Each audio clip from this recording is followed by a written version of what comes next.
But if you can put off that old man, that manner of life, and put on a new manner of life, you will respond entirely different to life, to circumstances, to situations. So he says you put off concerning the former lifestyle, which is corrupt mannerism and deceitful lust. Be renewed in the spirit of your mind, that you put on the new man, and those closely, which after God is created in righteousness and true holiness. After God.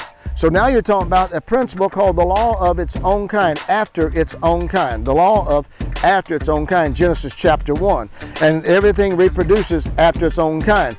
In Genesis 1, God talked about the cattle after their kind, the fish and the whales after their kind, the herbs and the trees after their kind. Everything reproduces after its own kind. And then in Genesis chapter 1, verse 26, after he mentioned all the law of after its own kind, the grass after its kind, the cattle after their kind, then he comes to let us make man in our image after our kind, after our likeness, the law of our kind. So he created man in his image and in his likeness. Now in all this law of after its own kind, it is a principle that says everything reproduces after its own kind.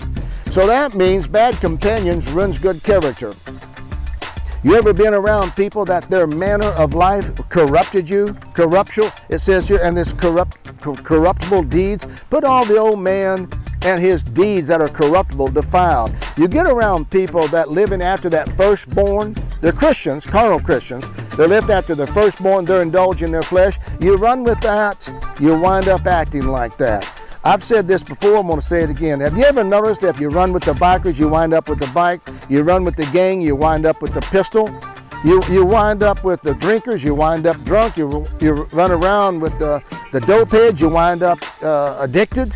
You ever notice that bad companions ruins good character? That's scriptural, by the way.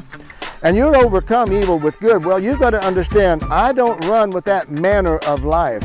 In other words, I distinguish by the word of God. That's an anastrophe. I don't want anything to do with it. That's old man anastrophe. So now you put him off, and look at the term old man, new man.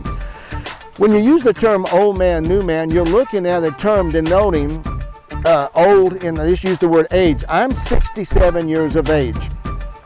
I am an old man in the natural because I'm 67. I'm a new man in the spiritual. I'm 47 because I met Christ at 20 years of age. So the elder shall serve the younger. I served the elder for many years until I grew and strengthened in Christ, and then I dominated and took dominion over him. So I encourage you, as it says, put off the old man. The old man is 67. Put on the new man, he's 47.